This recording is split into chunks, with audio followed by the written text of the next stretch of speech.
Coba bayangkan hidup tanpa kardus. Nggak ada wadah untuk pindahan rumah, nggak ada kemasan untuk HP baru, nggak ada tempat menyimpan barang bekas, bahkan toko online bakal kelimpungan ngirim paket. Kardus itu seperti pahlawan tanpa jasa di dunia modern. Benda yang bentuknya sederhana, warnanya coklat polos, tapi punya peran besar banget. Diam-diam menopang industri raksasa bernilai miliaran dolar. Yang menarik, kardus bukan cuma tempat penyimpanan. Ada sejarah panjang di baliknya, ada inovasi unik, ada fungsi-fungsi kocak sampai kasus kriminal yang melibatkan kardus. Dan yang paling seru, ada cerita tentang kenapa orang Indonesia punya hubungan emosional yang cukup istimewa dengan kardus. Jadi hari ini kita akan kupas tuntas dunia perkardusan, dari asal-usul, sejarah, fungsi, fenomena unik hingga masa depan kardus. Dan percaya atau enggak, ceritanya lebih seru dari yang kamu bayangkan. Selamat datang di channel Kenalan Yuk. Di sini kita akan ngobrolin berbagai hal menarik yang ada di sekitar kita, mulai dari makanan, tanaman, sampai benda sehari-hari yang sering luput dari perhatian. Kalau kamu suka belajar sesuatu yang baru dengan cara yang ringan dan menyenangkan, yuk klik subscribe, like, dan aktifkan lonceng notifikasinya. Kardus punya perjalanan panjang sebelum berbentuk kotak coklat seperti sekarang. Kalau kita tarik ke belakang, akar kardus berawal dari kertas, dan kertas ditemukan di Tiongkok pada tahun 1005 Masehi oleh Cai. Awalnya, kertas hanya dipakai untuk menulis. Butuh lebih dari 1000 tahun sampai kertas dipikirkan sebagai bahan pembungkus. Masuk ke abad 17, Eropa mulai menggunakan kertas tebal sebagai bungkus barang-barang kecil. Tapi kardus dalam bentuk kotak baru muncul sekitar tahun 1817 di Inggris. Ketika Sir Malcolm Thornhill menciptakan kotak kertas pertama, meski bentuknya masih sederhana banget. Terobosan besar terjadi pada 1871 ketika seorang penemu Amerika bernama Albert Jones mematenkan kertas bergelombang atau corrugated paper.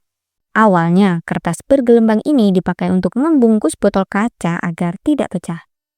Baru 3 tahun kemudian, seorang pengusaha bernama Oliver Long menambahkan lapisan luar dan dalam sehingga terciptalah kardus bergelombang seperti yang kita kenal sekarang. Kuat, ringan, dan murah. Revolusi besar terjadi lagi di tahun 1890 ketika Robert Gier menemukan cara membuat kardus lipat massal secara tidak sengaja akibat mesin pemotong yang salah kalibrasi. Dari kesalahan itu, lahirlah industri kardus lipat yang nilainya hari ini mencapai lebih dari 160 miliar US dollar di seluruh dunia. Pada awal 1900-an, kardus menjadi komponen penting dalam industri makanan. Produk sereal terkenal seperti cornflakes memakai kardus pertama kali di tahun 1906. Ini membuat kardus semakin digemari karena bahan ini lebih higienis daripada karung kain. Tahun 1950-an, saat perdagangan global mulai menggeliat, kardus naik kelas menjadi standar pengiriman dunia. Data dari Smithsonian mencatat bahwa pada tahun 1960, lebih dari 80% barang konsumen di Amerika dikirim menggunakan kardus. Masuk era e-commerce, kardus meledak. Pada 2022, hanya Amazon saja memakai lebih dari 2,1 miliar kardus per tahun. Jumlahnya setara untuk menutupi 5.000 kali luas kota Jakarta jika disusun berdampingan. Kalau ditanya fungsi kardus, kebanyakan orang bilang buat nyimpen barang. Tapi sebenarnya kardus punya fungsi yang jauh lebih luas dan kadang nyeleneh. Fungsi umum tentu saja untuk packaging dan logistik. Kardus dipilih karena ringan, rata-rata hanya 350 sampai 450 gram per meter persegi. Tapi tahan banting dan bisa menahan beban hingga 30 sampai 80 kg tergantung jenisnya. Tapi ada fungsi unik yang menarik. Kardus sering dipakai sebagai bahan kerajinan karena mudah dipotong dan dibentuk. Banyak sekolah memakai kardus sebagai alat peraga dan beberapa desainer bahkan menjadikan kardus sebagai bahan furniture. Pada tahun 1972, desainer Frank Gehry menciptakan kursi kardus yang kuatnya bisa menahan 150 kg. Di Jepang, kardus punya fungsi luar biasa, menjadi tempat tidur darurat saat bencana. Di bencana gempa Kumamoto tahun 2016, lebih dari 30.000 kasur kardus dipakai di pusat evakuasi. Kardus dipilih karena ringan, murah, dan bisa dibuat cepat dalam jumlah besar. Yang lebih unik lagi, kardus sering dipakai sebagai alat isolasi ruangan. Misalnya dipasang di dinding untuk mengurangi kebisingan. Beberapa musisi indie bahkan memakai kardus sebagai peredam suara saat rekaman. Kardus punya 3 kelebihan besar: murah, ringan, dan mudah didaur ulang. Biaya produksi kardus rata-rata hanya Rp2.000 sampai Rp6.000 per lembar untuk ukuran standar. Selain itu, kardus bisa didaur ulang hingga 7 kali sebelum kualitas seratnya rusak. Kelebihan lainnya adalah daya redamnya. Kardus memiliki struktur jembatan udara di dalam gelombangnya, sehingga mampu melindungi barang dengan cukup aman. Tidak heran sampai sekarang, kardus masih menjadi standar pengiriman internasional. Dan yang paling menarik, kardus punya jejak karbon yang relatif rendah. Satu kardus menghasilkan sekitar 0,2 kg CO2. Jauh lebih rendah dibanding kemasan plastik yang bisa mencapai 6 kali lipat. Namun kardus bukan tanpa kelemahan. Yang paling besar tentu saja mudah rusak oleh air. Begitu lembab, kekuatan kardus bisa turun hingga 70%.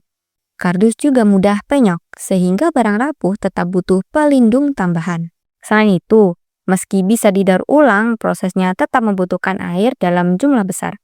Sekitar 26 liter air untuk 1 kg pulp daur ulang. Dan tentu saja, kardus mengandalkan pohon. Setiap ton kardus membutuhkan sekitar 24 pohon pinus jika tidak menggunakan bahan daur ulang. Ada hal menarik tentang kardus yang jarang disadari orang. Kardus adalah salah satu penemuan yang nyaris tidak berubah bentuk selama lebih dari 100 tahun. Bentuk dasarnya tetap kotak, bahannya tetap serat kertas, dan fungsinya tetap sebagai pelindung barang. Keunikan lainnya adalah warna coklat khas kardus yang berasal dari serat kayu yang tidak diputihkan. Bukan karena murah, tapi karena lebih kuat dalam menahan tekanan dan lebih ramah lingkungan. Di dunia ada berbagai kardus yang bentuknya aneh-aneh nih. Ada kardus berbentuk rumah kucing yang viral di Korea Selatan, dengan desain miniatur lengkap jendela, pintu, sampai balkon. Ada juga kardus berbentuk tank yang dibuat untuk cosplay anak-anak. Yang paling ekstrim ada kardus yang dipakai NASA untuk eksperimen radiasi. Mereka menggunakan kardus berlapis aluminium sebagai simulasi pelindung sebelum membuat bahan pelindung astronot. Kardus dipilih karena struktur gelombangnya mirip panel komposit. Bahkan ada perusahaan seni di Belanda yang membuat patung skala manusia dari kardus setebal 15 lapis. Patung ini bisa bertahan di luar ruangan hingga 2 tahun. Beberapa kasus unik dan serius pernah melibatkan kardus. Di tahun 1970-an, terjadi kasus penyelundupan di Amerika. Ketika seorang tahanan melarikan diri dengan masuk ke dalam kotak kardus yang dikirim keluar penjara. Peristiwa ini membuat penjara memperketat inspeksi kardus. Ada juga kasus kriminal unik di Australia tahun 2018. Seorang pencuri terekam CCTV menyamar menggunakan kostum kardus. Dia memakai kardus sebagai helm dan rompi, berharap tidak dikenali kamera. Tentu saja percobaannya gagal. Di sisi yang lebih manusiawi, tahun 2011, seorang pria Jepang bertahan hidup selama 2 minggu di tengah badai salju dengan membuat rumah dadakan dari tumpukan kardus besar. Kardus menahan angin dingin dan mempertahankan suhu tubuhnya. Lalu kenapa kardus disukai kucing? Ini fenomena menarik dan punya data ilmiah. Kucing suka masuk kardus karena ruang kecil memberi rasa aman.